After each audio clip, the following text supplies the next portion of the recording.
My name is Margaret Erickson, the CEO for the American Holistic Nurses Credentialing Corporation. It's my pleasure to welcome you to our conversation corner tonight. Our moderator is Jim Welch. He is one of my wonderful colleagues that I have the pleasure to work with, and he will be our moderator tonight. Jim has worked for decades with underserved populations, and I invite you to go to our video library and listen to his conversation corner. And Jim, it's all yours. Thanks, Mickey. Thank you. I'd like to introduce Ana Guitterez Sisneros, and the topic tonight is living in rural New Mexico, my holistic health praxis within the two worlds of Western and traditional ways of knowing. So her objective, and as she said, the girl from New Mexico, is to define and describe the concepts in regards to her lived experience as a maternal granddaughter of a médica, folk doctor, and paternal great-granddaughter of huesero, folk chiropractor, who became a holistic nurse living in rural frontier area of New Mexico called the Rio Arriba County, originally from Albuquerque.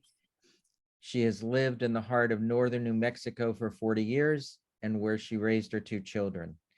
Ana, welcome and thank you. Thank you so much. I wanted to show you this first screen because it's a picture of a hand. Can you hear me? Yes. Sound is good? We can hear you, Anna, and if you want to go to full screen with your PowerPoint. Yeah, not yet, but I wanted to show them this slide here because I wanted to get something from Prezi that has a hand, and this is all I could find. And it's a basically for a business. There was so all these circles here are already pre-organized, but you can change the names on them and all that. Anyway, here's my here's what Malinali is. Here, this on this right hand corner up here on top. This is my day sign from the Aztec calendar. It's a jaw with a stellar eye and grass growing out of it. And this is my business insignia here. This sign here is called the Olin.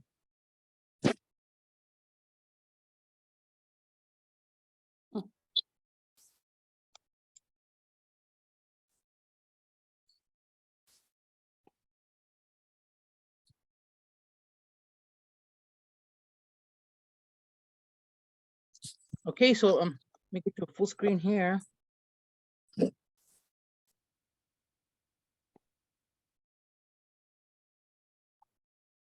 Very good. This is a if you all have ever used Prezi, I like Prezi a lot. I find a PowerPoint to be just a little bit dry, but this is more it's made in circles, first of all, right? See the circles, and it can travel across, so it feels really like kind of like water. It's just a neat thing. So first of all, before I start, I have to do what we call a karaoke in the Mari culture, in opening of the circle, as we do in the Pueblo cultures. In my culture, we call in the directions. But I'm not going to do all that, but I just wanted to light a candle here and say a prayer. So, desde su morada luz cúbrenos, desde su conciencia absoluta háblanos, desde su magnanimidad universal sustenta nuestra esperanza para poder abrevar en la fuente de su conocimiento, para que conjuntamente con los guías de la humanidad, American Holistic Nurses Credentialing Corporation, American Holistic Nurses Association, y los guías de nuestra personales, Kathy Sánchez, dando los pasos necesarios para poder abrevar de la fuente de su conocimiento. Gracias a Dios for this day. We thank you for this day, Creator. Thank you for these people here attending to listen to the words that I've picked up, the ideas that I've learned from many people. I thank them for that. And in English, we end this prayer with these words. We are already given to the power that rules our fate. We cling to nothing. We have no thoughts so that we can see. We have no fear so we can remember ourselves. Detached and at ease, we'll dart past the eagle to be free. I believe that comes from Carlos Castañeda. Anybody know Carlos Castañeda? I met him. What? Oh my gosh. Please tell me about that later, okay, James? Jim? That's Paul. Yeah, I met him in Waula. Oh, that's Paul. I'm sorry, Paul. I thought it was James Yeah. talking. Thank you, Paul. So this is a candle of San Judas, St. Jude, San Judas Tadeo. This is a candle that we use for difficult cases, they say. So I always used to say that was the candle of the case manager, so to speak, previous case manager, right? So, but I got a call. My brother's in the hospital, so this is a candle for him and for Lahaina, the people in Lahaina. A difficult case, ¿verdad? As we know, wishing them well.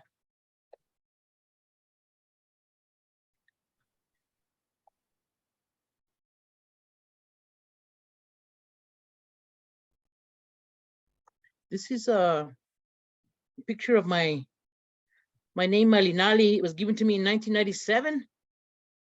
Was it about December 10th, more or less, by my padrino Ejecateo Cotlinchan. There's his name there on the screen, in the middle of the screen. He's the head of the Calpuli Tezcatlipoca. This is the place where they have the studies of the Tradición Negra. There's different traditions of all the colors in our medicine wheel. And so I've studied the Tradición Roja. As you see me wearing red today on purpose. This is a color of protection for us. There's Tradición Blanca, Tradición Azul, white, blue, and there's Tradición Negra. So this is the black tradition. Doesn't mean they practice black arts or anything. That's just the color of Tezcatlipoca. So he gave it to us. We were 19 of us. We were all apprentices of the late Doña Elena Avila. Maybe some of you know of her book, Woman Who Glows in the Dark. It's a first book written by a curandera. And we were all 19 of us standing in a circle at Huastepec. You see this picture, beautiful picture here? This is a geodesic globe over this botanical garden. It's the most beautiful place in the world. And well, not more beautiful than Puerto Rico, I don't think, but this is where Montezuma bathed. You know, the royals would go there to bathe. Huastepec is outside of Cuanahuanac, which is Cuanahuanac is called I'll have it in another slide. That's the translation of Cuanahuanac. But we were all standing around like on the cement. You see the sidewalk here? We were standing around on the cement, and he was going from person to person, giving them the name. He asked us first, you know, before we got there, what hour you were born, what day, what time, what year.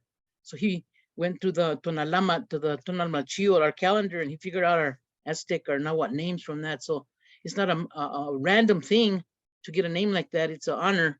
And he had names for all of us, and he got to me. I was the only one. No, there was two of us. He got to me and he says, okay, and with a ceremoniously, your name is Malinali.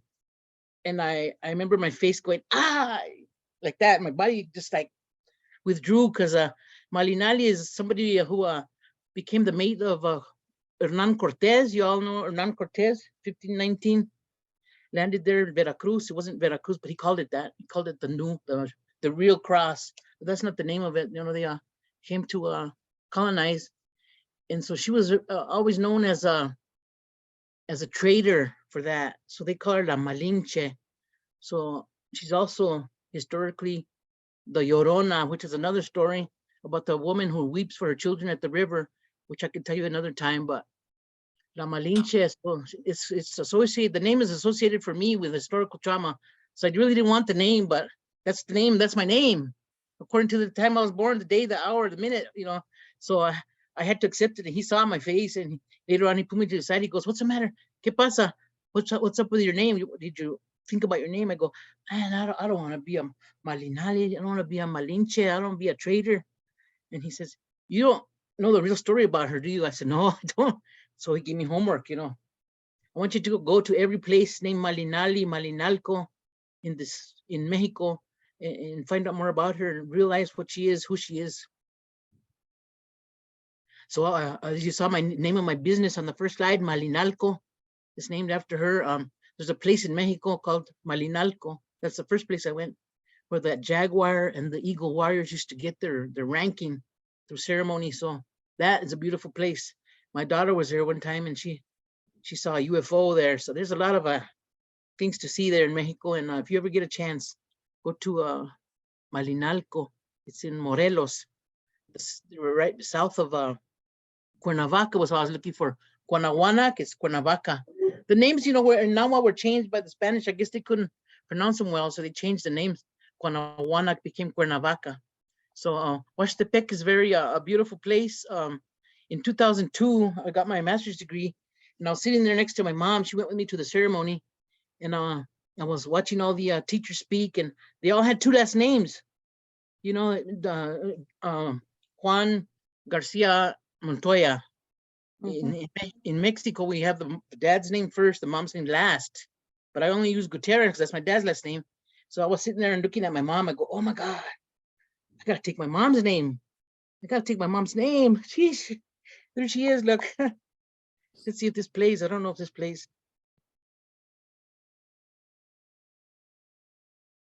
Oh, Can you hear it? Can you hear it? Could you hear it? no. No. Oh, that's okay. But let's see, I'm here at a glance. Yeah, that's my mama now. Believe it, she was in the choir, and she made me go to choir as a kid to sing so beautifully. Now that's all she has is her jumbled words and her small voice like that. But that's my mama. Mhm. She's 93. She's in assisted living. So I added Cisneros to my name. So that's why I'm Ana Malinali Guitterez Cisneros. Then I had to add the X. To me, I had to add the X because I didn't really know. We don't really know who our relatives are. I mean, because of the rape of the women in Mexico from the Europeans, we don't really know our last names. And Malcolm X, his name was Malcolm Little, right? And when he got his consciousness, his conciencia, he thought, man, Malcolm Little, that's my slave name. Why am I using my slave name? So he used an X. He decided to use the X there. And so I followed that philosophy. I mean, I do know who my last names are, but I still use the X to mark the historical trauma. And this is just showing that my business is I'm a sole proprietor of a business called Malinalco. I was a apprentice with Doña Elena Avila from 97 to 99. I call myself a médica. I have a counseling APRN private practice for 7 years. I didn't really like it that much. I don't know. Just prescribing medications is not really my thing. I did it and everything, but I didn't really enjoy that. I'm a professor of nursing. I like that because I get the summers off and all the vacations for the holidays. I like teaching. I like that. And I became a grandmother in 2011. And I completed a PhD in 2017, tenure in 2020, sabbatical 2022. So this is me at Pearl Harbor on 11/11/2022. I was there praying for veterans. I got the name of 50 veterans that I know, and I took my prayers there to that place, including Gil Sanchez, Kathy. Took Gil Sanchez's name there. That's her husband. So many veterans, Vietnam veterans. So many. That place is that ship. What's the name of that ship that's buried under there? Arizona. The USS Arizona is right under. I've never been there before. It was just like overwhelming to see it now. So right there, I'm a little overwhelmed when you see me there. But we wear red for protection. You see, I'm wearing a red belt and a red headband, and a lot of amulets on my neck, and plus a ribbon skirt that a student gave me to take, and I'm wearing those for protection, basically, from anything malevolent, right? So I went to New Zealand. Here's one of the Maori healers that I worked with, Matua Ross, in Whangarei, North Island. Wonderful person. So we talk about the healers in Mexico. We have the Teshtomani, which is an elite group of physicians in charge of therapy with a grasp of psychology, who developed concepts about ego formation and psychic structure. We have the Tisi, which is a healer who specializes in different techniques of reducing anxiety and stress. We have the Tepatiani, who's a healer who uses massage for treatment, which would be called a sobadora in Spanish. We have the Tetlacuicuitiani. That's a hard word to say, huh? But it's all syllabic. So if you just look at it, Tetla Tiani is a healer who uses suction or leeching to get rid of illness, which we call ventosas in Spanish. And the Tezcuapanin, a healer who uses illusion or persuasion to cure. And those words, became these are the words, huesero, which James mentioned in my introduction. My great grandpa was huesero. Sobadora, dreamers, shamanes, parteras, médicas, arbolario, herbera, espiritista, medicine man, santeria, root woman. There's so many different names. I think I've told Charlene, I think I've mentioned the word root woman to you, haven't I? Yes, and we say the same thing in my culture. Yes. Yeah. So I'm going to read from this book real quick, Magic Feather, by a friend of mine named Patsin Young. I sure would like to get him to do a plática for you guys on this channel. He says, when the Spaniards first arrived in Mexico, they encountered advanced medical practices among the indigenous peoples called Huehuepatli, which is the big medicine. The Spaniards renamed it curanderismo. Despite 500 years of colonization, Huehuepatli remains deeply embedded within indigenous communities. Definitely remains embedded, and we use it in New Mexico. What we call it curanderismo. This is places I've been to study curanderismo. In Mexico City, many places in Mexico, Guatemala. We were at San Francisco del Alto, and we went to Chichicastenango, where the Popol Vuh was found, which is the Book of the Mayas. And we went to a mountain called Pascual Abaj. It's a mountain that's for women.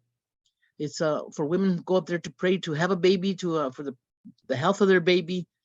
When they lose a baby, it's a mountain for women to go pray. So at that mountain, I mentioned that mountain because we were given eagle feathers there in that mountain, Mexican black eagle feathers, in a ceremony. And we were there with Inca people that were with us. And right at noon, they took out this gold bowl, pure gold, and they put like some tinder in the center of it and put it to the sun and started a fire, with the sun.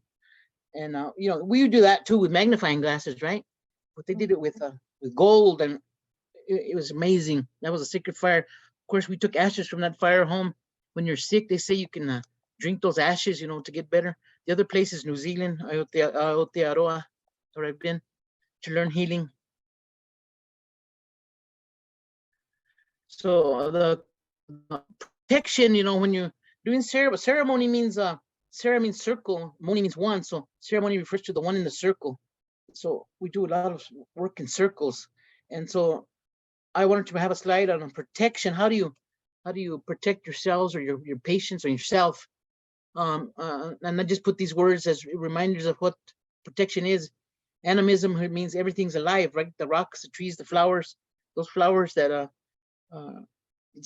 our board member just showed us. Those are a source of life, of course. Faith, familismo, the closeness of family. We start with a plática, which is a discussion with the patient, and of course get consent. Use candles, herbs, sage. We use the color red, or different traditions use different colors, as I mentioned. A muñeco is a belt that you use for protection. I have a muñeco here that I use. If you can see it, of course it's red. Can you see it on the camera? My belt. That's what I'm referring to as a muñeco. We use jade, smoke, copal, which is the sap of the copal tree. We use prayers, limpias. I'll talk more about what that means, limpias, regimens of treatments, and I'll show you a slide about treatments here coming up. Are you hearing me okay? Wonderful. Yes. Yes. So the Naui Olin Teo, means Naui means four, Olin means movement, Teo means energies. The movement of the four energies is the Aztec medicine that I've studied, and this is all copyrighted by the Calpuli Tezcatlipoca. I'm not trying to say that it's mine, or I invented it, or I'm copying it. I'm just trying to introduce it to you, so just so you know. It's called Huehuepatli. Huehuepatli is the medicine system of the Tezcatlipoca tradition, as I said.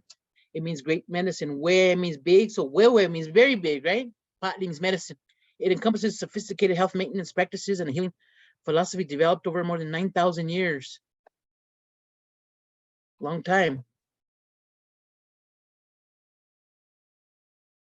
There are 4 great energies in the universe. When these energies move in a favorable manner, they generate harmony. From fundamental levels, also from human beings, there's the physical body, or nakat. Can you repeat after me? Nakat. Nakat. Arkat, The mind is matik. Matik, Pampa is emotions. Pampa. The energy. And the energy field is tonali. Can you say tonali? Tonali, Right. When these 4 aspects are in balance in the individual, they will allow the soul, or the newat. Can you say newat? Network. Mhm. To manifest and flow in the most optimal way. That's the goal of Wewepatli, So you're seeing here the 4 colors that I was talking about a while ago. Health is considered to be indispensable. This corner here, 52%, is considered to be indispensable, indispensable. You gotta have this. You need to have health, right, to live. It's 52%. It's considered the color white. It's nature, naturaleza, and the direction is east. And then you go up this way to freedom. Freedom is 26%, and it's necessary. It's not indispensable, it's necessary. It's 26% of our life energy. The color is red, and it's about instinct, and the direction is west. And then you get to 13%, so it goes this way. This way is 13% is blue. It's about knowledge, which says wisdom. The direction is south. And then you go to consciousness, which is excellent. 9% black, and it's north. So, I have for example, my goddaughter, she told me one time, Nina, that she's the godmother, how do I remember which directions to go to when I do the directions, in the morning, if I go out and pray? I says, well, you have to start in the east, which is 52. If you memorize this formula, right? 52 is the east right there. Then you go to the west, which is the next number, 26 necessary. Then you go to the south, blue. Then you go to the north. So if I was doing the directions right now, I would take you to those directions. East, west. East is actually a masculine. West is feminine. South is also a masculine. North is feminine. So these 2 on top are feminine. These 2 are masculine. But that's a whole study. See how many years it took me just to learn all that. I mean, and once you have all those in harmony, in balance, you have harmony, as of course. So this is considered the 5th direction, we call it. Harmony is represented by the color yellow. I don't have it written down there, but that's what it is.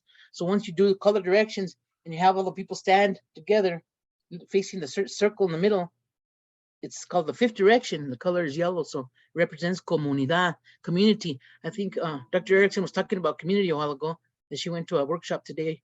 They talked about community. So if we look at our bodies, what we need, 52% of our energy is respiration, breath. We have to have breath, right? You know the rule of 3s, right?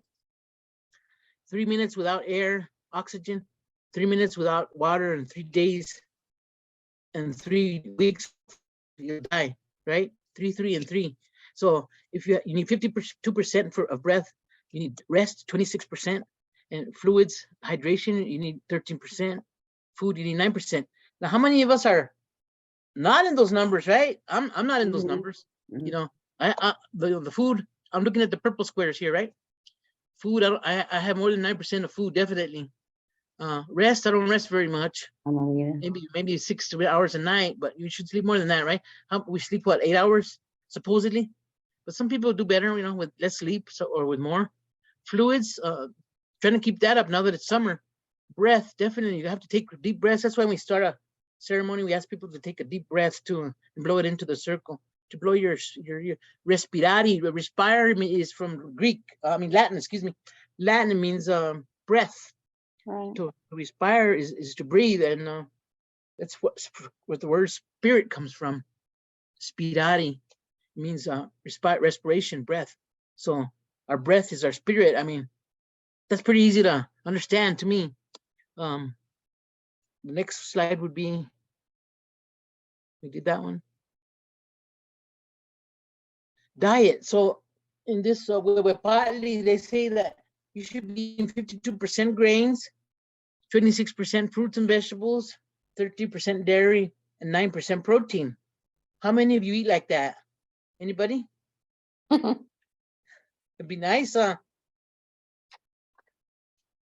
26% fruits and vegetables. What, 6 servings a day we're supposed to have?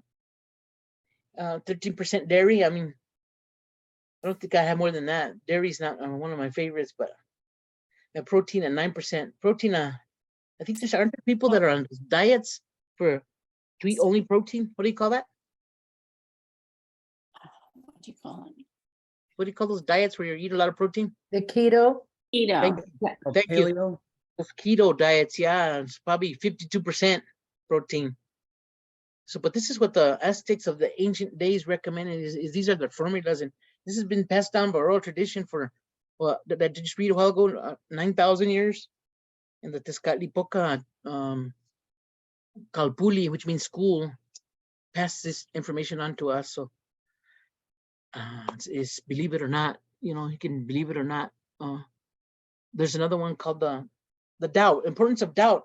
I think doubt is very important. They say that 52% of your life's energy is in your life. You're in doubt. You're not sure what you're supposed to be doing, what your career is going to be, and 26% would be the búsqueda, the looking for it.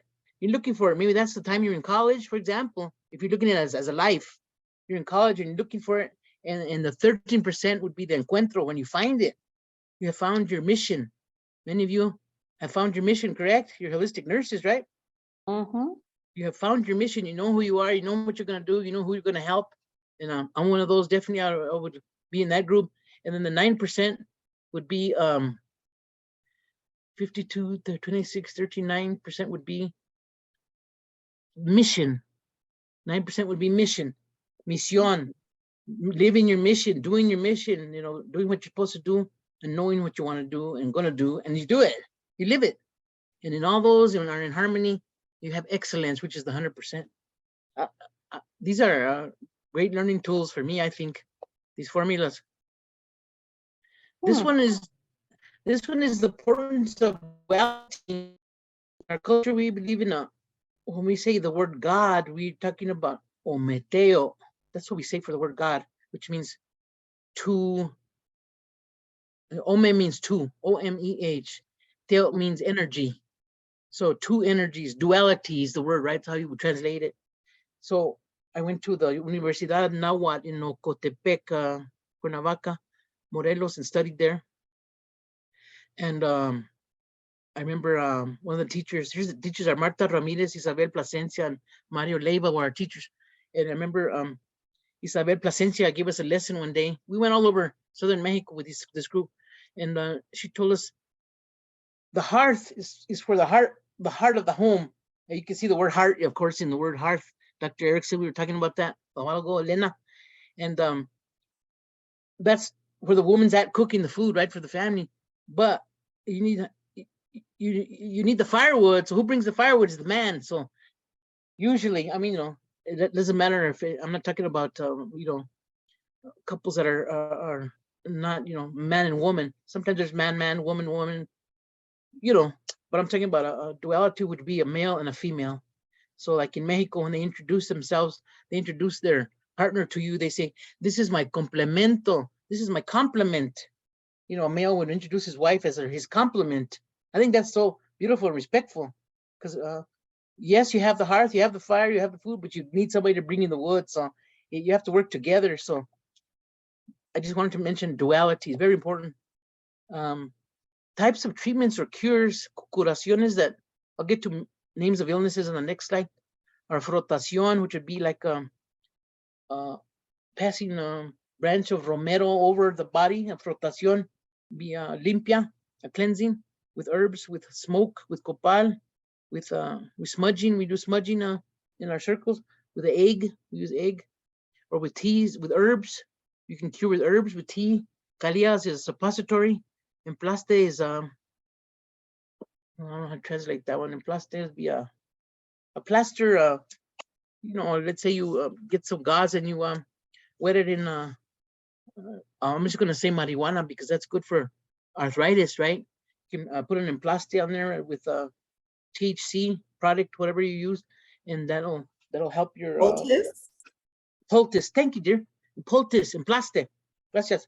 Liniment. You know what a liniment is? A liquid. I make a liniment with rosemary and the green alcohol that they sell, and and THC, marijuana, and that is really good. I learned that from my mom's second husband.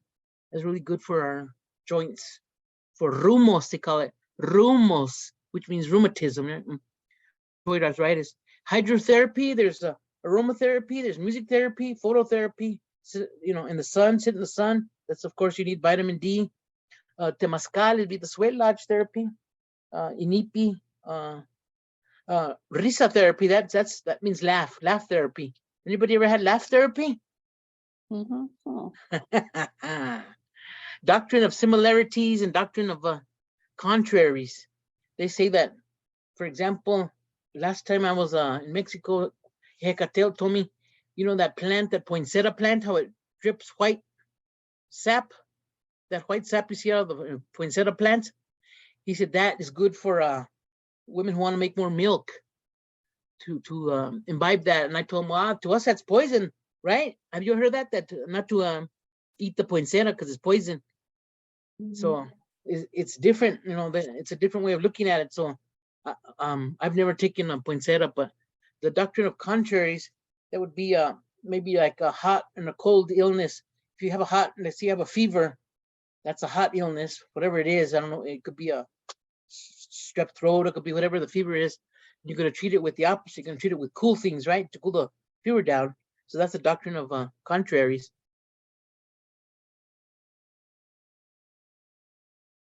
So theories of illness are that imbalance exists. The balancing of individuals' universal energies is the goal for the treatment.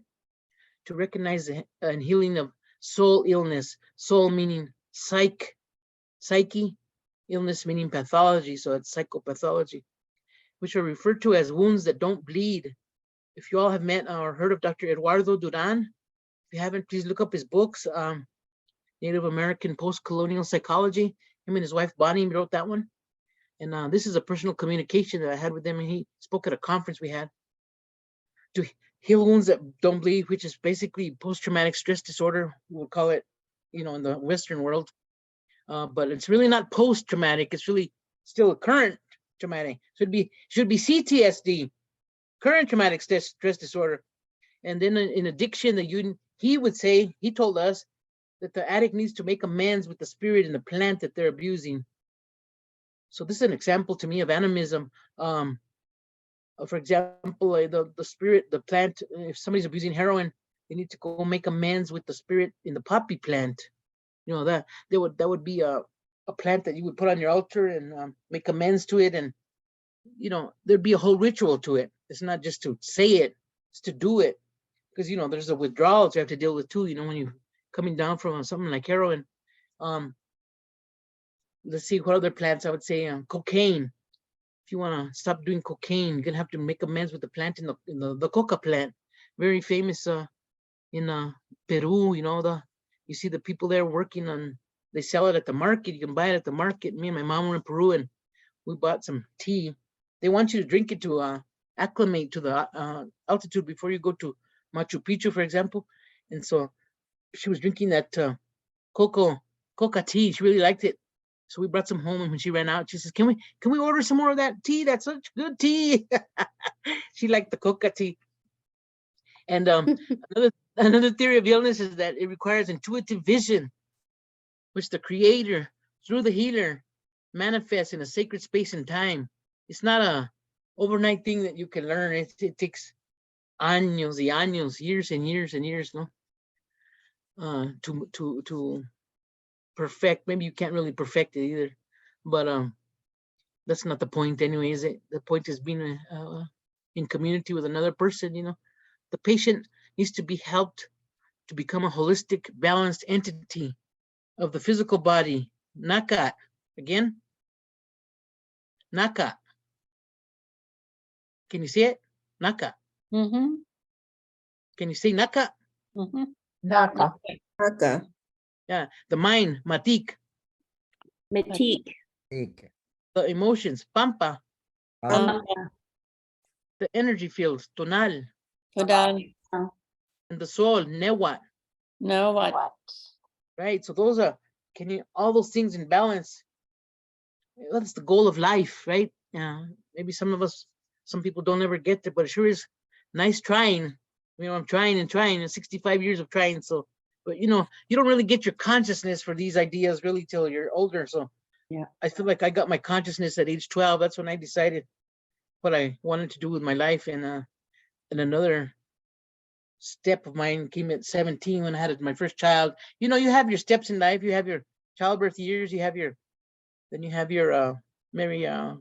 childbearing years. Then you have your crone years. So there's different steps in life. So each of those has a color too. So classification of illnesses is there's hot and cold imbalances. There's dislocation of internal organs. There's illness of spiritual origin, illness of emotional origin. There's trauma-induced illness. So there's corporal versus emotional illnesses. And I just want to read some of the corporal versus emotional illnesses to you. But some of the corporal illnesses are temporal, which is temporary, or benign, which is mild, or grave, which is serious, grave. So you can have some of the temporal illnesses are dentición, which is teething, la chanza, mumps, resfriado, a cold, alergia, allergy, punzadas or stitches, rumos, rheumatism, anginas, tonsils, jaquea, migraine, sangriada, bleeding, rasguñas, a scratch, dyspepsia, indigestion, cruda, a hangover. And some of the more painful and chronic and grave illnesses would be mal de riñón, which is kidney disease, cancer, sarampión, measles, hepatitis, appendicitis, ulcers, empacho, which is an intestinal infection or misplacement of the intestines, mollera caída, which is the fallen fontanelle, insolación, sunstroke, pneumonia, diabetes, corazón grande, which would be enlarged heart, asthma, and what's this word? Post-febrile convulsions. Okay, so then, some of the emotional illnesses, they're mental or they're moral, they're saying in this chart that I have. Some of the mental illnesses would be trastorno, which is derangement. It could be from a blow, from a golpe. You can get amnesia or locura, they call it, craziness. Susto is hysteria. It's a magical fright, they call that. Ataque de nervios, nervous breakdown. Mortificación, which is worrying. And you can get with that congoja, which is like pressure. Tiricia, anxiety. And then some of the moral illnesses, they're saying, come from emotions, which is coraje, bilis, which is rage, anger. Celos, jealousy. Lack of weak character would be alcoholism. Kleptomania, and a marihuanero, they say. Someone who uses marijuana. That has sure changed now, though, huh? Because people are using marijuana a lot now to treat anxiety, right? Yeah. Anna, what was the book? I don't have the name of the book. It's called Classification of Physical and Emotional Illness.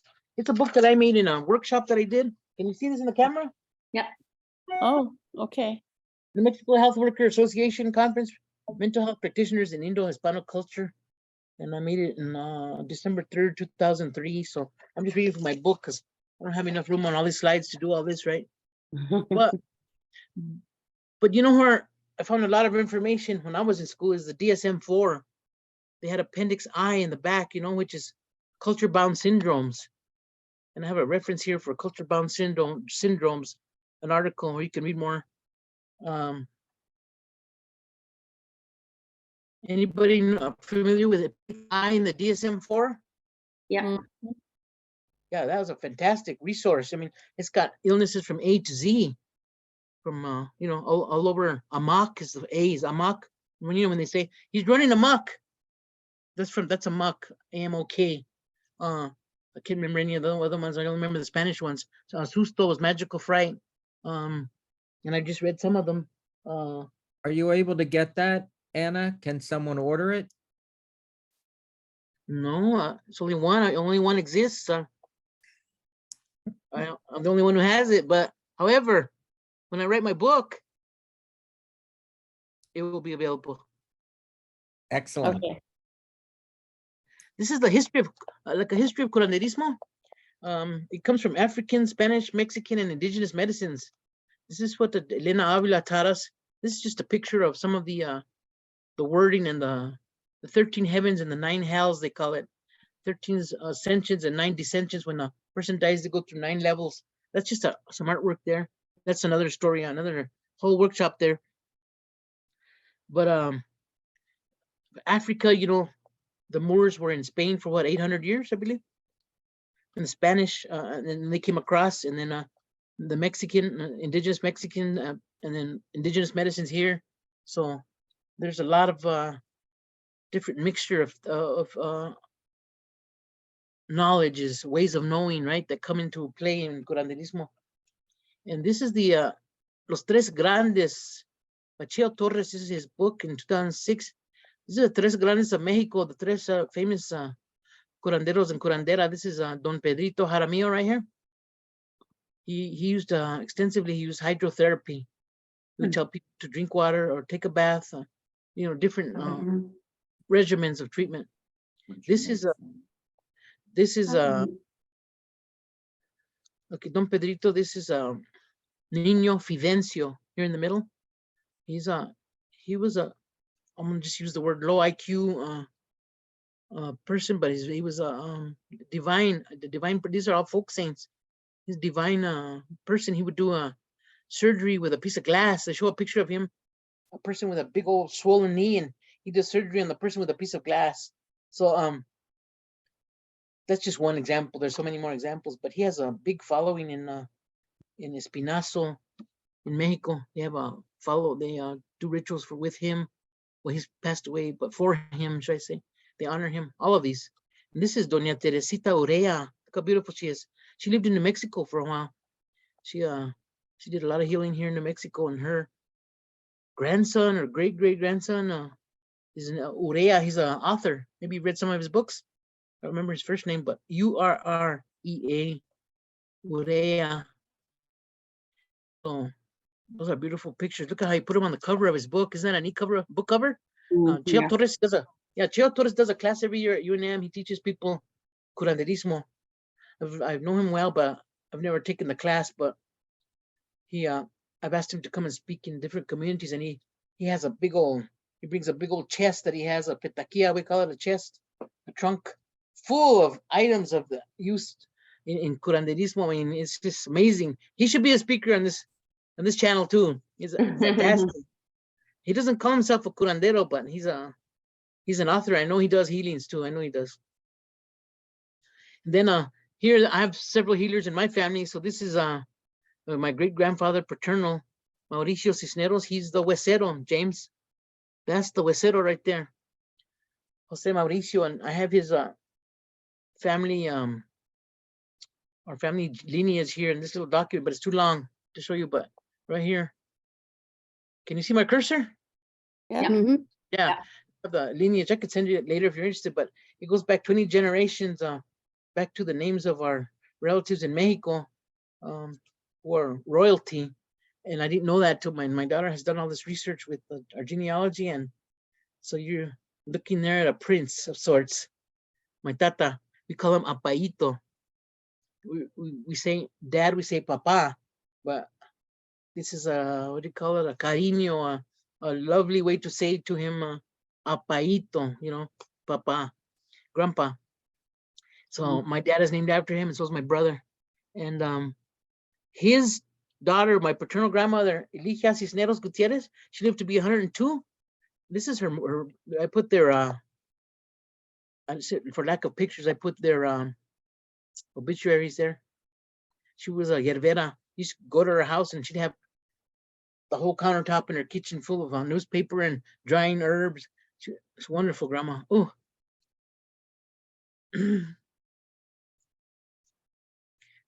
My mom calls me Elija sometimes. She says I'm just like her. So special lady. Okay, my great-grandfather maternal is Manito Juan Serna. Again, there you are, seen with the cariño, the love name that they give their seres queridos, their elders. Manito means little brother, you know. They didn't call him Grandpa Juan. They call him Manito. That was Manito. So look at how beautiful. He's a definitely. These are faces of Genízaro people. Genízaros are quote unquote Hispanicized natives. So both of these are Genízaro people. So come from a long line of Genízaros, and that's where I did my research on for my PhDs with the Genízaro people at the Pueblo of Albuquerque. So his daughter, my grandfather, Manito Juan Serna, was Maria Reyes Serna Cisneros. She died at 96 in 1997, and oh my gosh, she was a médica. I have her medicine bag here. When she died, they were in 97. They were going through her house and they were going to throw it away. And my mom said, no. I know who wants that bag. And someday I'll do another workshop like this and I'll show you her bag. It's full of herbs and so old. It's getting old, but I still have it. So anyway, all this to me resulted in the first registered nurse, advanced nurse, and PhD in many generations of New Mexicans, which is moi.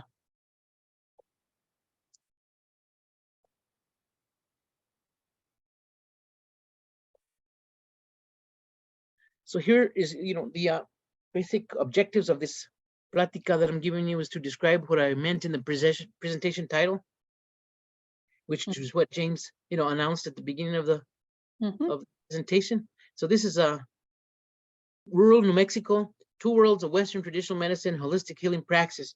I'm gonna describe now, but this is my my Marinali sign again. Here it is, day 12. So I know this is a busy slide, but there's some anecdotal items about beliefs and practices that affect the health of Indo-Hispanos. And one of them is fatalismo, which is an attitude of resignation in the face of future perceived inevitable events. Like we'll say in Spanish, this is anecdotal. I've heard these things, lo que Dios manda, whatever God sends me. So if God sends a person cancer, they say, well, Dios me mandó, God gave it to me. So that's fatalismo, we call it.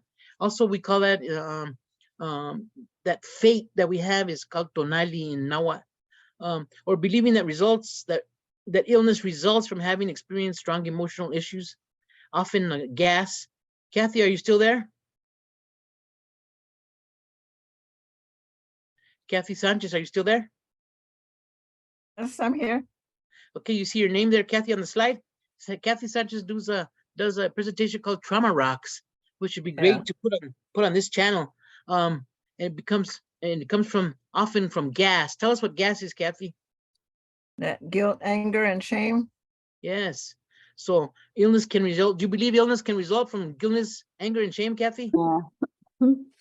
Yes, most definitely. If it's stuffed inside of you, it eats at all your cells.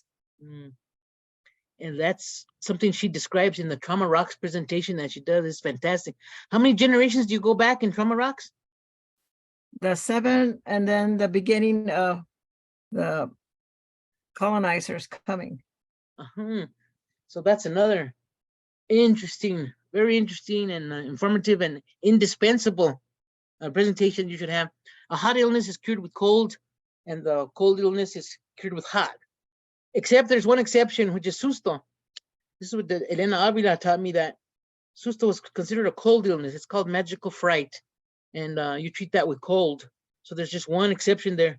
So also people, what they do is they share medications, right? Have you seen that? Yeah. Or they use a prescription that was previously from a previous infection or whatever, or they go to their friend's house and say, do you have any antibiotics?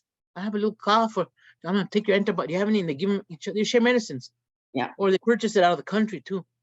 Or some people think too much medication might be harmful.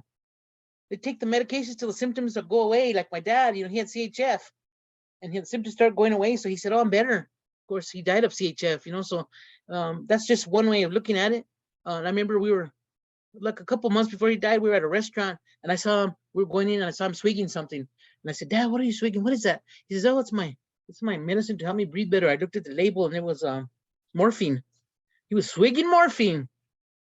So like, oh my gosh, that's a strong medicine. That do you have? So then I had to teach him about something called naltrexone.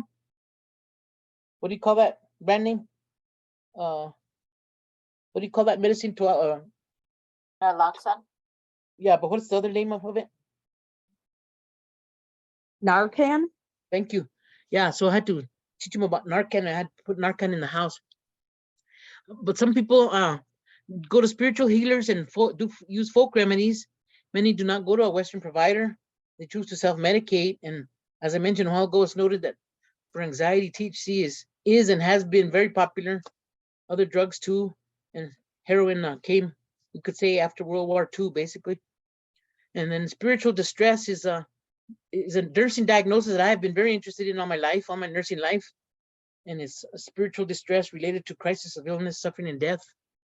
It led me to become a holistic nurse, definitely, because spiritual distress is a cause of a lot of illness, I believe. Mhm. And the frequency of use of a curandera, I created a healer's directory for our area in 1999, which was widely used, and passed it out. And we also had a yearly conference named after one of the local healers from 1999 to 2005, that is, through the OI program. It's a recovery program here in Velarde, where we treat addictions.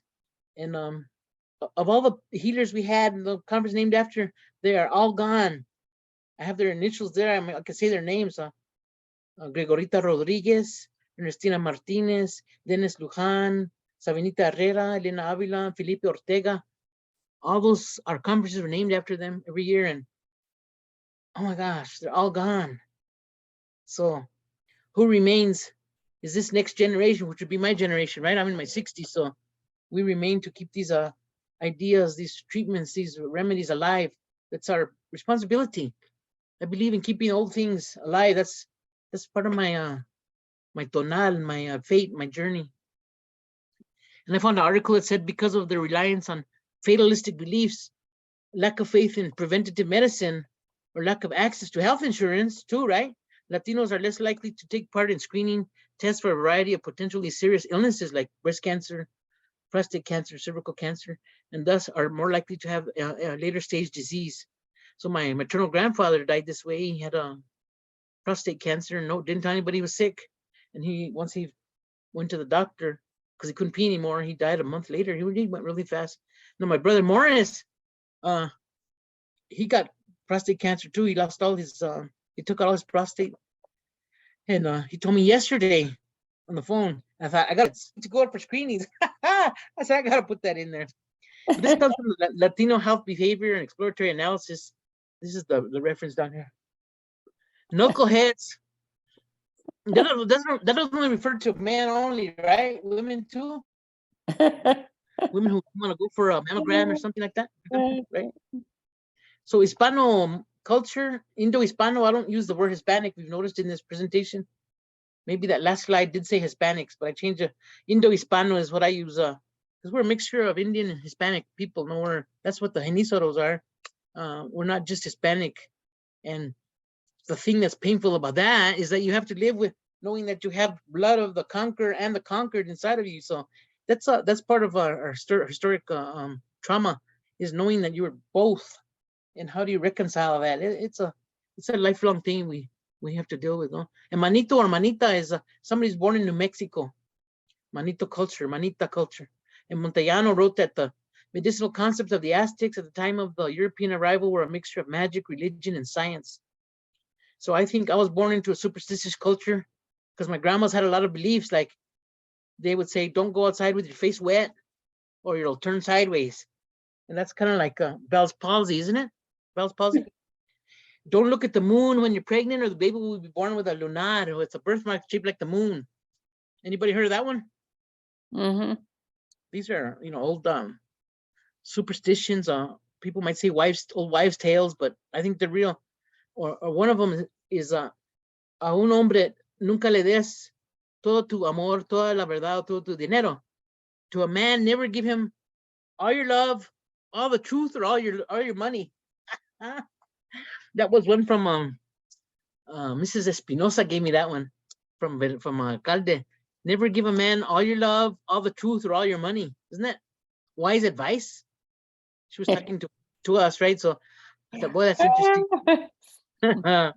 Sounds better in Spanish, but the science part of these two worlds that I'm in is I was trained in English and nursing science, and I hold 5 degrees, and I can use science to rule out illness in a patient who comes for treatment, complaining, for example, of symptoms of thyroid disease or, their eyes are bulging. They have you can see their thyroid is swollen, anemia. They're eating ice.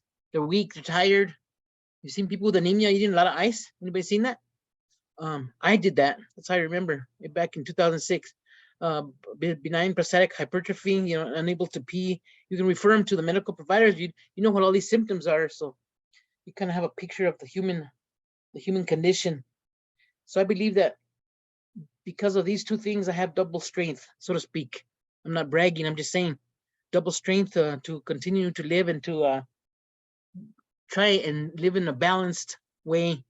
So I made a handout in 2002 about this, but kind of like listed what are the advantages of living in the two worlds.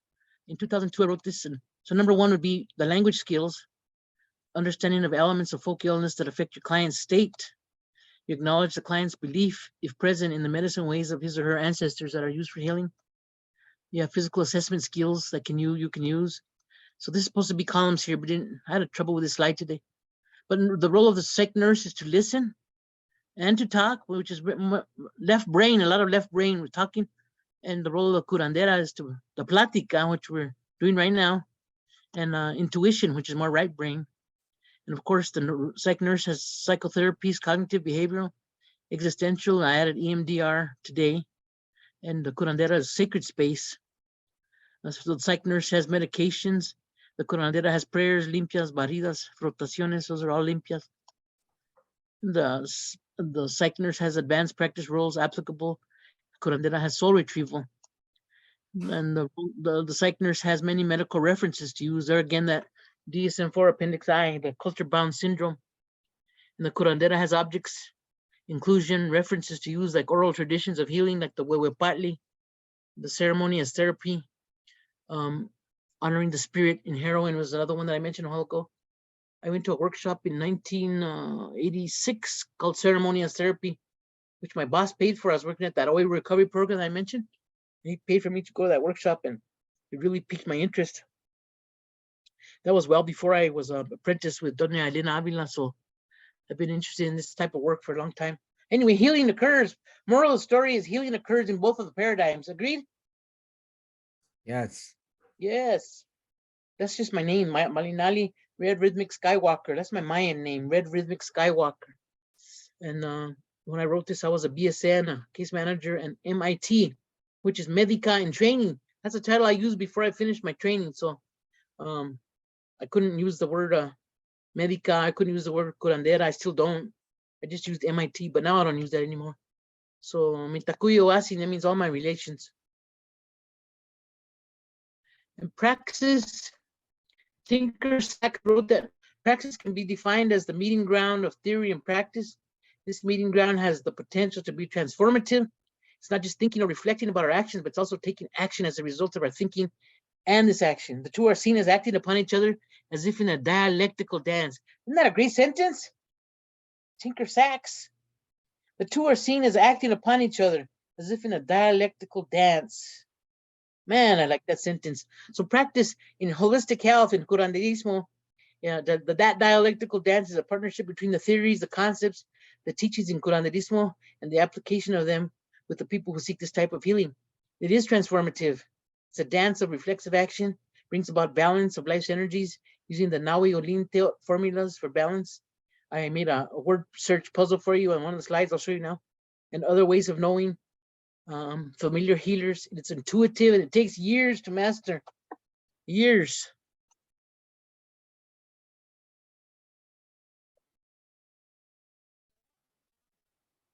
This is the reference page, but I'm going to go back to, I'll put it back up.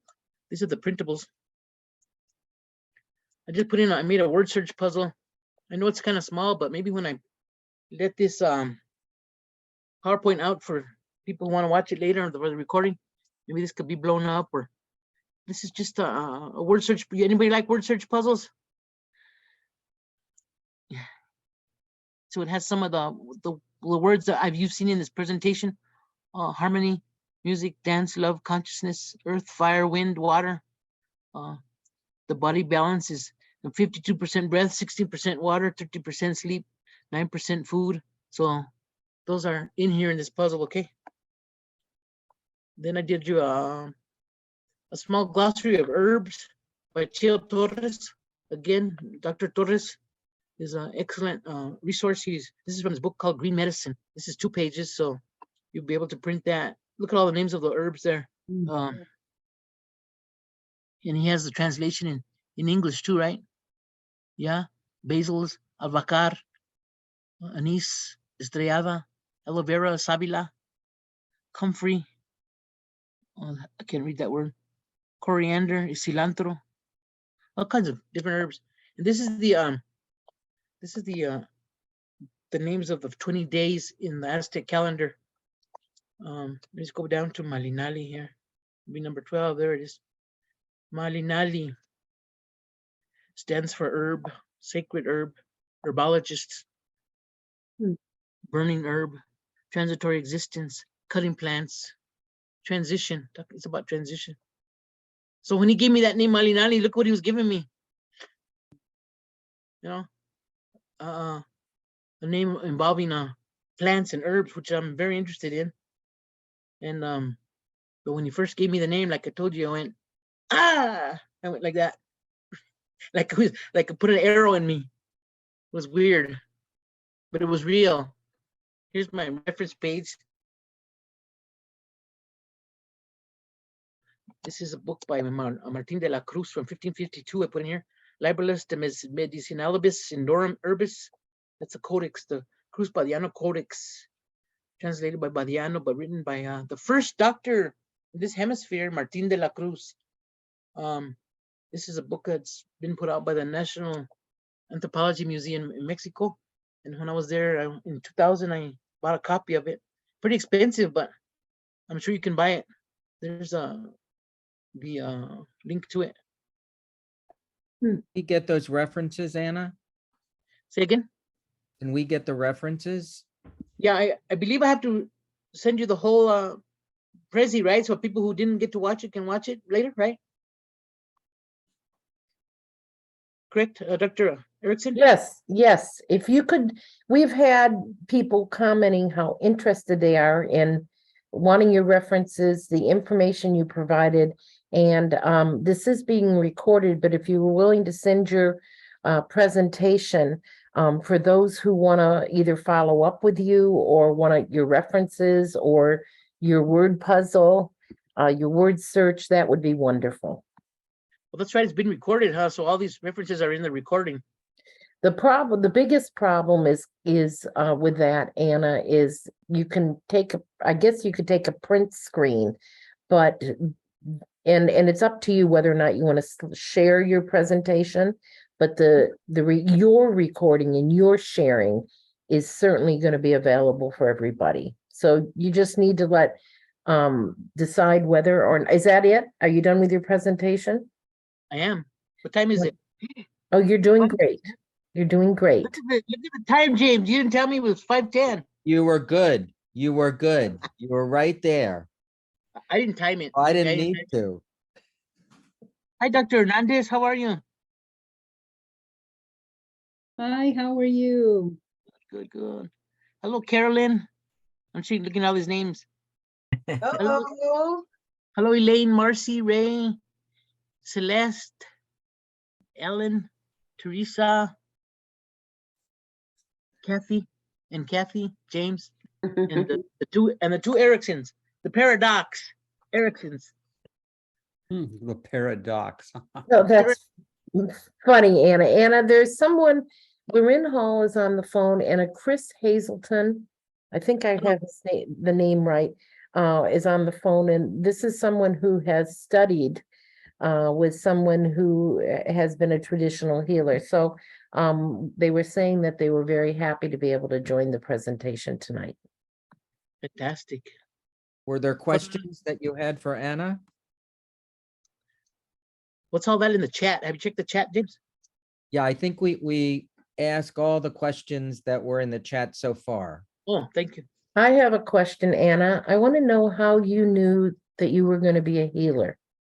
At what age did that come to you, and then how did you start preparing? I'm gonna say 12.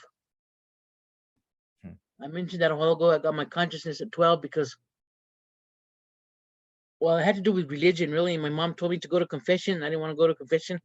And I thought to myself, why do I have to go to confession? Why? I started questioning, why do I have to go tell a man, I'm a priest, my sins? I don't even know him. And who is he anyway. So I would go into the pew and do my confession to God. And then my mom would come out of the confessional and say, did you do confession? I go, yes, I did, Mom. Wasn't lying, right? I did it. So then I came out, I'm an adult child of an alcoholic. So I saw a lot of domestic violence in my home. Many of you maybe also saw that. And so I was like the caretaker, become an adult too fast, huh? The caretaker of dad. When mom would be mad at him, caretaker of mom, and dad was mad at her. I mean, you're just pulled both so many ways. So then I thought, how can I survive this? How can I supersede this? What will I do? So I started watching everything my grandma was doing and stay with my grandma on weekends. And she was a healer. Sometimes you go to my grandma's house, there'd be a head of a cow in her sink. That's not related to this, but she was gonna cook a head of a cow in the oven, or she would have intestines of a sheep, washing them in the sink, so she knows so many old ways, and healing. This curanderismo is an old way, so she knew all that. So I soaked in all I could from both of my grandmas. Thank God I had my grandmas for a while. And then became, married and got a divorce shortly thereafter. And I thought, I need a career. What am I going to do? I want to be a teacher or a nurse. Well, I knew I said I could be a nurse in 2 years, 3 years.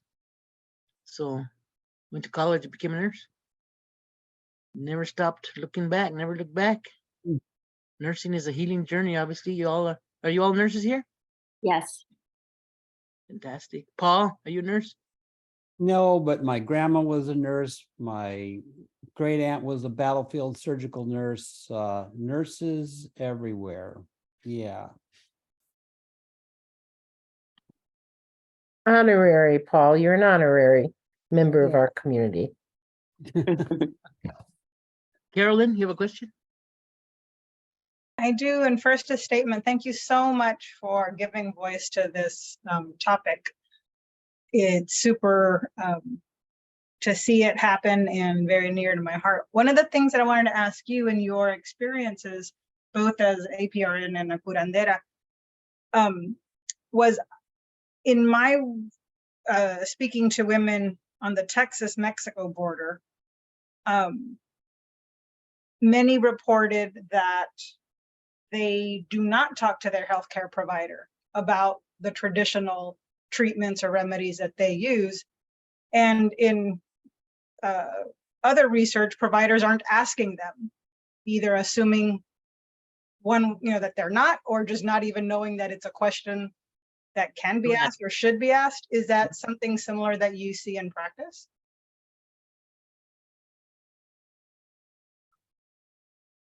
No, I'm able to ask the question, so I don't really find like that's a barrier, and just you can ask them the question. Obviously, I mean, I'm really thinking about a girl now that I had a client, and she had just finished her counseling session with me. We went outside, and there's the county of Rio Arriba buildings on the outside, and there was two big owls. She was there with her little daughter who had cancer in the eye, and there was two big owls on the building out there. And the girl looked at the owls. She goes, "Oh my God, my daughter's gonna die." And she saw the owls. Owls are a messenger, they say, of death, right? But there's a way to that we say in I learned this at Isleta del Sur Pueblo. Tecolote canta, indio muere. If an owl sings, an Indian will die. Pero indio baila, tecolote muere. But when an Indian dances, the owl dies. So I like it better in Spanish. Sounds better in Spanish, right? Indio, tecolote canta, indio muere. Indio baila, tecolote muere. So that's kind of like related somehow to what you're saying to me, because she was so scared for those owls. She knew it was a harbinger of bad news, so to her. And I had to try to console her. I said, no, that's not those out. I know that is what it means, but I had to console her, try to calm her down. No, those are just owls that are passing through. It doesn't mean anything. Doesn't mean anything for your daughter. I didn't want her to, you know, think that her daughter was gonna die. And guess what happened to that little girl? She lived. No, Wow. she died. Oh, She died. She got her eye out taken out first, but then later on she died. And I was just surprised when she came to tell me that she died. But I called the county after that same day, and I said, "There's 2 owls outside of your building, you know, and they're just sitting there." And they go, "They're plastic, ma'am. They're to keep the crows away." So they were just fake owls out there that they used to keep the pigeons and the crows away from the building. So they weren't even real. So anyway, my point is, you know, you can ask the questions of the clients. If you know, your clients want, just ask them. Are you using any other treatments? Are you, the people go to different healers. There's all kinds of healers that they can go to. Now, as you saw the names I read, they're all gone. They've all died. So it's a younger generation now of healers, but we learn from the best. So let me see who asked that question again. What's the name? It was Carolyn, me, Caroline. Ortiz. Caroline. Oh, there Yeah, you I are think- at the bottom. I think Yeah. that's part of that. That's a big part of the beauty of of how you practice and who you are, that you have that capacity to be in both worlds. And so I guess for patients can be very safe, and it's not that they need to necessarily explain everything to you. So thank you so much. Yeah, but it's just ask Gri- the question. Yeah, Griselle, maybe did you have a question? Griselle? Hi, it was mostly great presentation, and I look forward to listening to the whole thing because I had to my phone kept kicking me in and out of the presentation.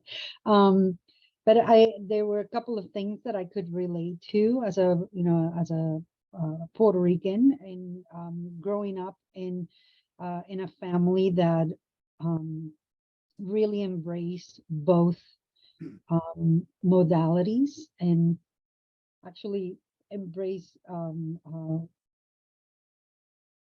curandismo and all that more than we did. We went to the doctor as a last option.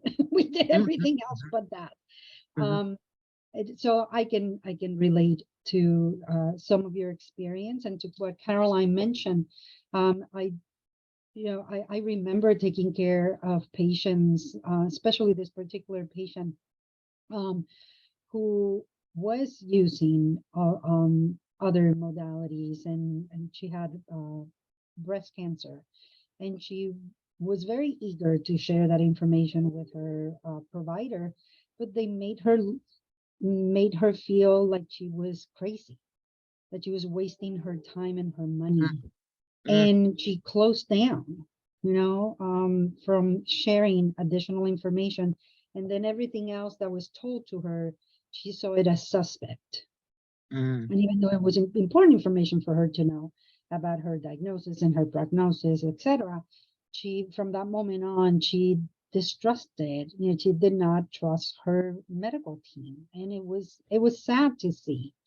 So, because all they needed to do was to acknowledge that she was doing those things, and and maybe refer her to something else, and just kind of hold on to their own judgment, and deal with that someplace else. So that kind of from that moment on, I realized how important it was for us as nurses to learn to ask these questions in a way that it's open-minded and curiosity, because everybody has. I loved what you said. You asked a question, or you made a statement that said, do we agree that healing happens, on both sides? And it's true. And it gets augmented if you are able to really engage the whole person and the things that have meaning to them, even if you yourself don't think that will help at all. But that's not the point. The point is not about you, it's about what they believe. So thank you. This was a beautiful presentation. And it makes me, when Mickey asked, when did you know that you wanted to be a healer, that you were going to be a healer or whatever, that gave me pause because it made me think the same. Because I've always been intrigued by holistic modalities since I was a little girl. So now I have to sit back and think about that as well, because I have a feeling that it happened around the same time that it happened to you. So Muchas thank gracias. Muchas gracias, doctora. you. Kathy, can I ask you a question? You also live in two worlds. Did you relate to anything that I had said in the presentation? To many things? Yes, can you hear me? Yeah. Yes. Mhm.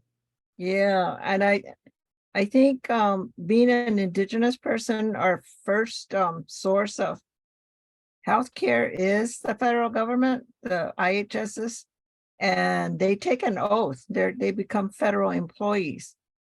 So anything that is contradictory to what they are told is, they don't do it. So I've had doctors that have helped me with my diabetes, but and she's of India descent, but she won't recommend any holistic medicines. It's always got to be the drugs that can only come through that. And so when I am afraid to say all the things that help me in my holistic way, because then they write down on my reports that I'm insubordinate, that I'm not complying, or that they so it's not like they help me at all. It's just they medicate you, but they don't take care of your illnesses, and then they don't refer you to outside sources. So naturopathic doctors would be ideal if they could be on their staff. I mean, or other ways, but they don't. And it's like, why are they called? And in hospital, why do they have your life in their hands, and they don't even want to really help you in the way that is there.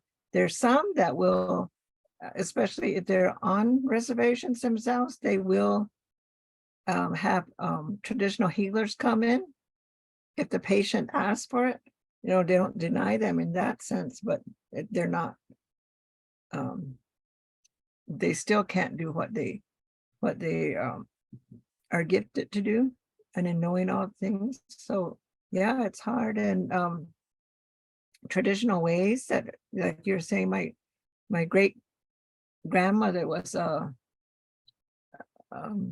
midwife, and then when the labs came in 1945 time, they closed down. They told everybody, that they had to go to the Indian hospital. They can't have home births anymore. They have to go in.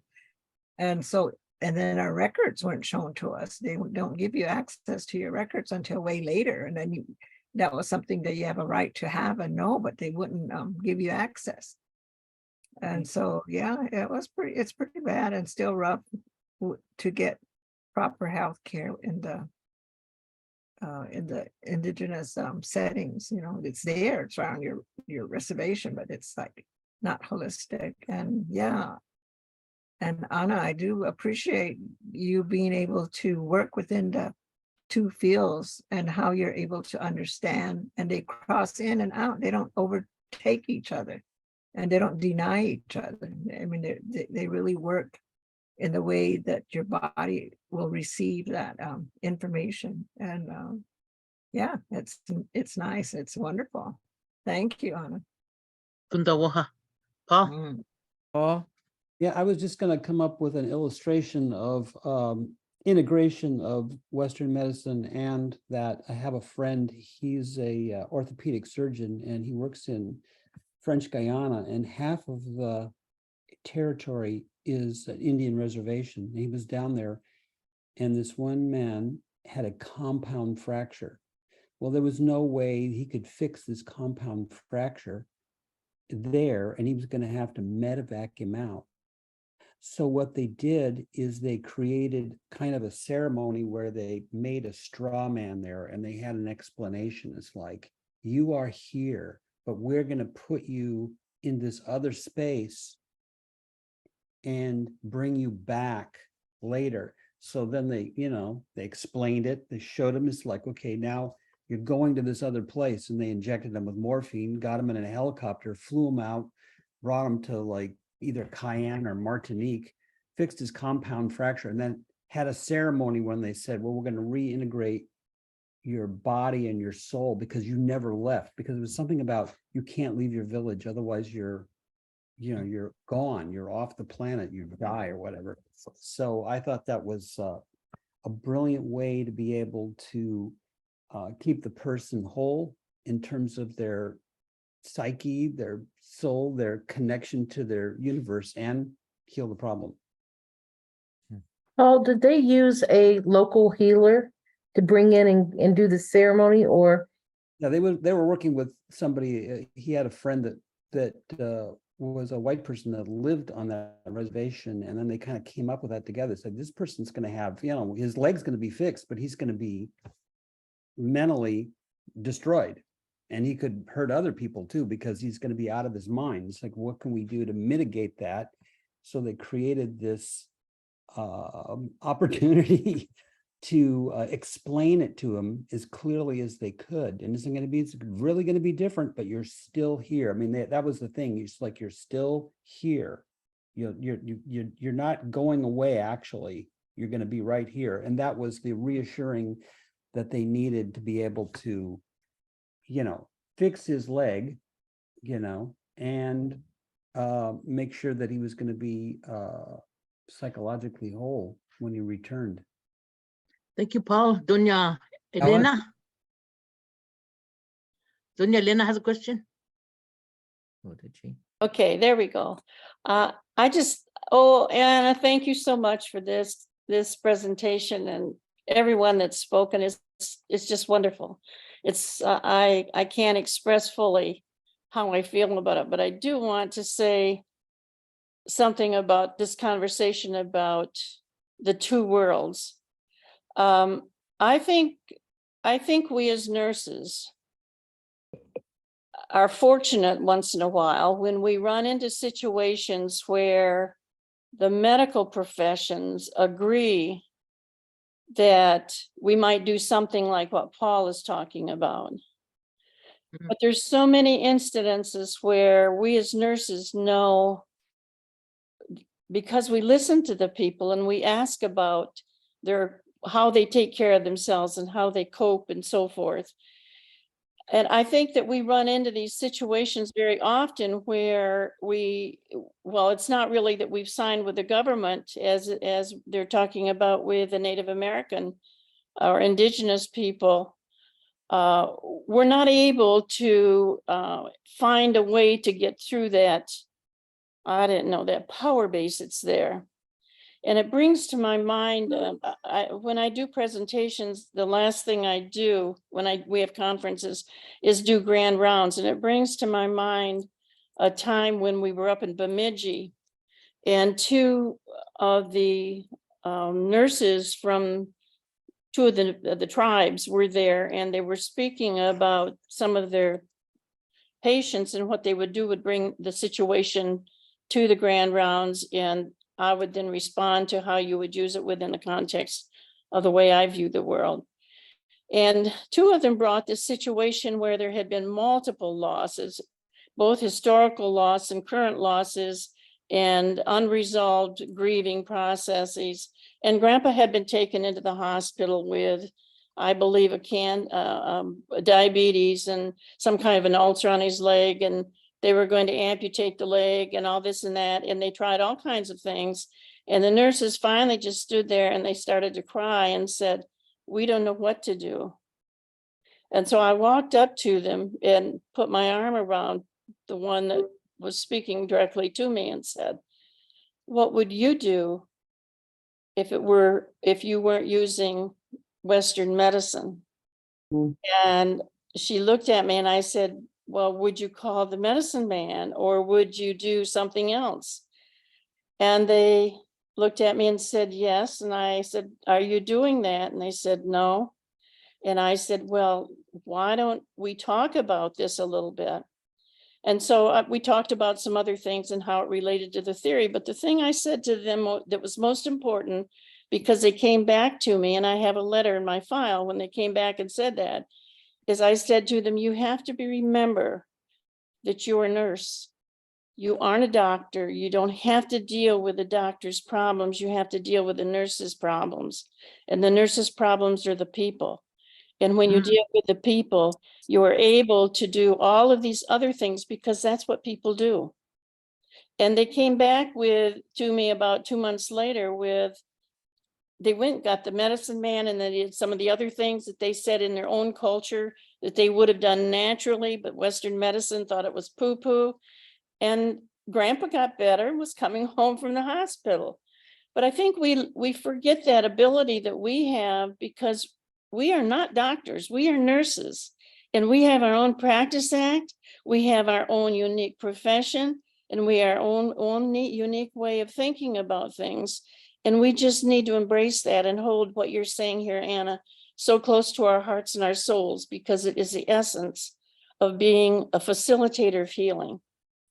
I don't think we can heal people, but we can facilitate people in healing and growing and adapting. So I just wanted to share that with you. Speak your voice, be who you are, and be true to it, because, you know, I knew I was going to be a nurse when I was 4. But it was not because, it was because my mother told me I had done the wrong thing, and I was so upset with her. I decided I'd be like my aunt because she was kind and sweet and gentle. Well, you know what a 4-year-old is like. Well, she told me don't get in the chocolate, and I got in the chocolate, and then I thought, well, I'll just put on my pretty dress, and I'll twirl around, and then the chocolate ruined my dress, and I was so upset. And my mother said, I told you not to eat the chocolate.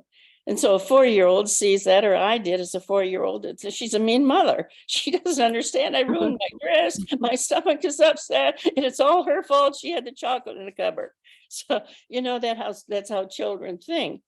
But I knew when I made that decision that it was taking me in a different way. And I think that there is something about making that decision and being facilitated in it, and knowing when you do that you are not a doctor, you are somebody that's different than that.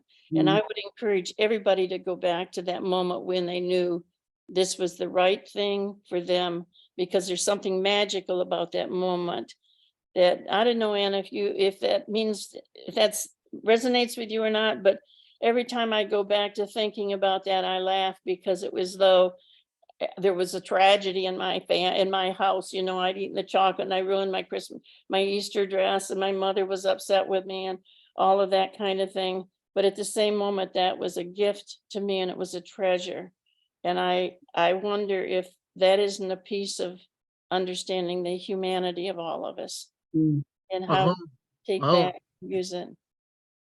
Oh, I got into the chocolate X-Lax one time, dear. So that was not too good. Miss Chisholm, you have a comment, Miss Chisholm? I'm sorry. Yes, I do. Thank you.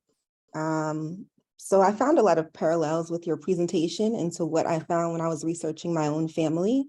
So I just wanted to share some of that. And I did have a question for you. You said that the color of protection was red. And in my research, in my family, or in the culture, the Gullah culture, the color of protection is paint blue. And we would paint the insides of our houses and our porches with that blue. But what my question is, so a lot of times when I'm asking the elders in my family or in the community where my grandparents are from about some of the medicine that they use and what they did for medicine before, there were no doctors on the island at all, like what we think of traditional doctors. It was all root medicine. And when I asked them about some of the things that they did, they almost put it in a part of their brain where they are ashamed and they kind of suppressed it. And then I research something and I, read some of a book and I say, hey, did you do this? Then, all of it comes out. Oh, yes, we did this, we did that. So I was wondering if you had any experience with trying to get through that barrier of, some people feeling that ashamed because, they were told what they were doing wasn't right. It wasn't real. And it was just kind of magic. Yeah, I wanted to make that my next research study. I wanted to study the people in my mom's generation, her sisters, her cousins. They all stopped using curanderismo, after World War II. I'm gonna say in the 50s, because doctors came to the community. So I want to know why. Why did they suppress that? Why were they embarrassed? What was the feeling? What was going on? I don't have a research question yet, but that really strikes a chord with me, because I lost a lot. We all lost a lot there by them not living that life. So my mom says that she went with her mom one time to a curandera, and she asked her who was poisoning her father or something like that. So the curandera had a glass there, and inside the glass there was a face. A face appeared in the glass, and of course my grandma recognized the face. Oh So my goodness. can you imagine all that?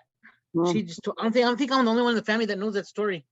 But there's more stories than that. But now you saw a picture of my mom. My mom has lost her memory, So, and two of her sisters have died. So there's only one sister left. She has dementia. So now I have to depend on the cousins. So very good question, Charlene. Thank you so much, root woman. Can I ask is Kathy, can I ask you to close this circle, this square circle? Oh, you have your hand up. I'm sorry. Dr. Celeste Baldwin, you have your hand up first. Go ahead. Hi, I just wanted to say that I'm from an Irish culture and owls are good luck, FYI. Oh, cool. My sister lives in Santa Fe and I've been a few times and it's a really magical place for sure. I enjoyed your presentation and I agree with Helen. I've been following Helen for a long time, not stalking her, but following her theory and using it. It's always a pleasure to see her. But I just was wondering, how do you discern the two worlds that you're really in when you're caring for patients? Is there a method that you use of some sort? I live in both, my dear. I'm You in live in both. both. 24/7. I don't have to 24/7. discern. I live it. I live it every day. Nice. Yeah. So maybe there's a situation where I don't know. I'm trying to think of where a situation is where I'd be not one have to not say what I want to say or not what I feel. And there is I was thinking like if I'm in a room of doctors or something, but that never happens. Mhm.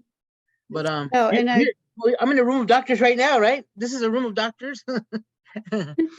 not the kind, as they say here. I live on Maui. So we do have other cultures over here. We have a large Puerto Rican population, Portuguese. So there's a mixture of cultures over here. And I have a great interest in the Hawaiian healers and keeping their tradition. And they're definitely struggling right now. Anyway, Kathy, and then thanks. Teresa. Yes, a quick comment about trying to bring Western and Eastern together. And I think for me, I flow in and out of that. Because I think once you learn that and understand that, and that's really, what a lot of us, our focuses are. And the other thing that I flow in and out of are these healing techniques, if you will, practices. Once you know those, I would think it would be difficult to not flow in and out of them. Let them, they all connect together. I mean, you can't in my opinion, and for me, I can't go from one room and talk traditional medicine and not mention other things, because we're starting to see a little tiny blend coming close with these, because you see a lot of common things, that taking a breath, trying to relax and working with your patient. And, those didn't always come out of traditional medicine. And, once I became a holistic nurse and the whole study through all that, I'm like, oh, I've been doing some of this. This is great. And so it was just, allowed me to expand upon that. But one other thing about things going on in a hospital, I've been very fortunate in that every patient or situation that I had that wanted to bring in their other traditional cultures, I just told them to do it. But those of you who know me know that I'm rarely going to take no for an answer. I just pursue and let them do that. And we brought a Native American family in to do what they do when someone's ill and dying. And I thought some of the other nurses were just having a fit about it. And I said, no, leave them alone. This is what they do. You have to honor those traditions. And I think we don't do that enough. We aren't respectful enough about different beliefs. We want everyone to just focus in a straight line on what their belief system is. And it's not always the same. And so I think we have to learn to respect it and allow that to come out. And when they come and get me and ask me, can patients take this, or this?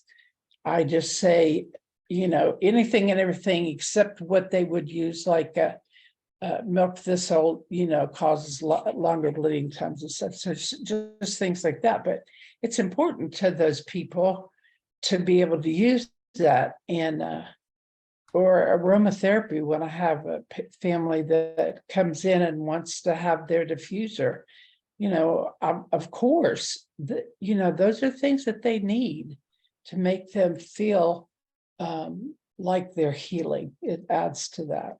So Very Thank good. Thank you, ma'am. Kathy?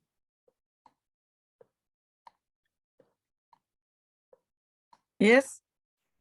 You have your hand up? Oh, yeah, I just wanted to say that the consciousness for me also came at about age 7 and before 9, because 9 is when I started my menstrual period.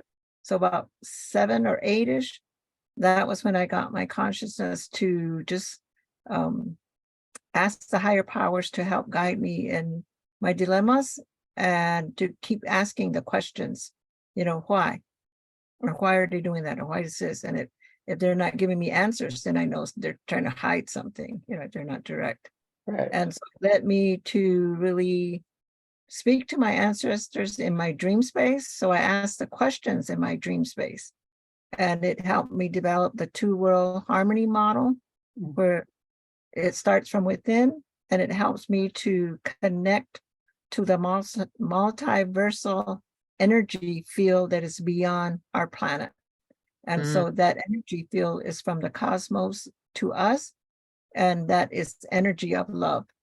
So energy of love is what is sustaining our planet, our animals, our lifeways, our visions. We bring together the molecular structures of that which is present all around us, because we bring that density of that matter together through our thoughts, through our positive energy basis. So in that sense, a lot of the traditional medicines are just now dissecting and taking part and trying to understand that, but they destroy it by taking it apart. So in understanding the whole, so that's like one of the tasks that I had to do today, was to try to speak to young people about what is, or how does beloved communities start? Or where do you find beloved communities? And so that question is about, longing, belonging, and being part of, how do they have a sense of belonging? Because if that negativity is brought around them, then you start to have problems with your body, with your mind, with your heart, with your spirit. And so a lot of the energy that can surround you through your heart connections, that will heal the molecular structure of your body, have that mobility of the fluidity to reform and constitute itself into a wellness. If that's saying too much, I mean, that's what I'm trying to do each day with my 2-world butterfly model of, and it's all on the energy of the infinity loop. And that infinity loop now is being manipulated to destroy our energy fields. And so we're going to see a lot of these things that are happening that is unnatural, that is overpowering, that is misusing all the weather conditions that are making people have starvations, have the diseases, have the weather, have the fire, and everything. So we can get back to our wellness of our soulfulness, our spirit, by what we're doing. And you all are on the right wait, Frank, you know, you're doing what you do holistically in knowing the medicines and knowing the connectivity of all the things that bring wellness to people. So thank you. Good. Thank you. James, Anna, may I go ask, ahead. may I ask Kathy to close this because when you open a circle, you need to close it. Sure. Do you mind? Then we're gonna end. Do we end at 6 or we end now? We can end whenever you'd like to. I would like to end so I can go and do something else, like eat dinner. Okay. Ah, Kathy, So Kathy, could will you you close it for help us, us to Kathy? end? Sure. I take my glasses off. And I have to say it in my language. No, I heard it before about it. Oh, yeah, it oh, hi, me pin with them, hi, me pombe with them. They kagging, I mean, in the thing, in the harm, in pombe, we don't the money, and be egg it, and be now more to queer get you what not so good. He want me all in food. They're on their heart to that. Oh, I hope good that. They ain't me here. Thank you. Oh, Mateo, Oh. so much. Mhm. Thank you for this opportunity to speak to you all, and hope we do it again sometime. Thank you, Anna. Anna, we thank you very Thank you. much. It was wonderful. And Kathy, thank you for that closing. Mhm. You're so welcome. Everyone have a Take care. wonderful night. Mhm. You too. You too. You guys take care. Thank you.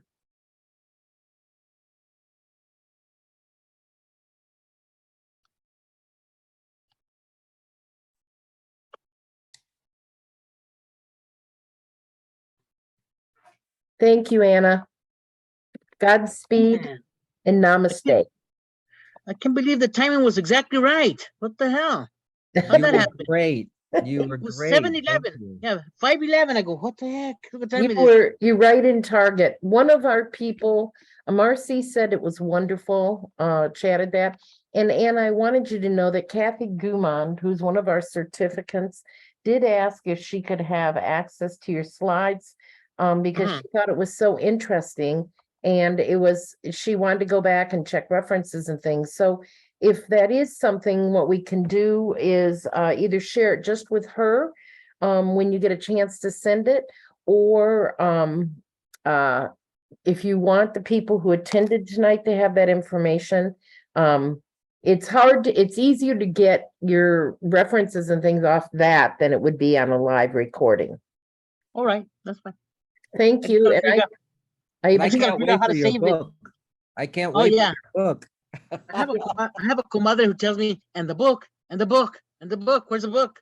I Yeah. say, okay, They're all okay. wanting to know you have a lot of expertise. And one of the things that Caroline asked that I thought was really important, and Teresa addressed it, is you live and you walk in both worlds. So it's not on Monday, Wednesday, Friday, you're medical, and on Tuesday, Thursday, Saturday, Sunday, you're Western. What you have, as you said, and I totally agree with you, is you have the knowledge of both worlds so that you're able to use the best of what is needed. But it So becomes your identity, it becomes your identity, and you have to use your identity 24/7,